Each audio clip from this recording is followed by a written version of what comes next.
இங்கே ஒரு பொண்ணு நிறைய பசங்களை லவ் பண்ணி ஏமாத்திருப்பா. அவங்க ஃபோட்டோஸ்லாம் டெலீட் பண்ணிட்டு இருக்கும்போது அங்கே ஒரு பிங்க் கலர் பலூன் இருக்கும். என்ன பிங்க் கலர் பலூன் இங்கே இருக்குது அப்படின்னு பார்த்துட்டே போவா. பார்த்துட்டே போகும்போது அந்த பலூன் இவளை பார்க்குற மாதிரியே இருக்கும். உடனே இவள் ரூமுக்கு போயிட்டு ஃப்ரெஷ்அப் ஆகிட்டு இருக்கும்போது அந்த பலூன் பின்னாடி வந்து நிற்குமா. இவ என்னன்னு கண்ணாலேருந்து திரும்பி பார்ப்பா. ஆனால் அந்த பலூன் அங்கே இருக்காது. இவெல்லாம் நம்ம பிரம்மையாக தான் இருக்கும் சரின்னு சொல்லிட்டு போய் ஆல்பத்தில் இது வரைக்கும் ஏமாத்தின பசங்க ஃபோட்டோவெல்லாம் பார்த்துட்டு இருக்கா. அதில் ஒரு ஃபோட்டோ வைக்கிறா. அந்த பையன் கையில் அந்த பிங்க் கலர் பலூன் இருக்குது. அந்த ஃபோட்டோஸ்லாம் திருப்பி பார்த்தா எல்லா இடத்துலையுமே அந்த பலூன் இருக்குது.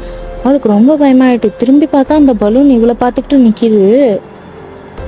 அவள் அந்த பலூன் எடுத்து காலாலே மிதிச்சு உடச்சி டஸ்ட்பினில் போட்டுறா. இவள் அந்த சைடு போனோன்னா அந்த பலூன் தானாகவே உப்பிக்கிட்டு பெருசாகுது. இவள் அதெல்லாம் தெரியாமல் பெட்டில் போய் உட்காந்து ஃபோன் யூஸ் பண்ணிட்டு இருக்கா. அப்போ பார்த்து கீழே இருந்து ஏதோ வருது. இவள் பயந்துக்கிட்டே கூப்பிட்றா. இவளே அந்த பலூனாக மாறிட்டா.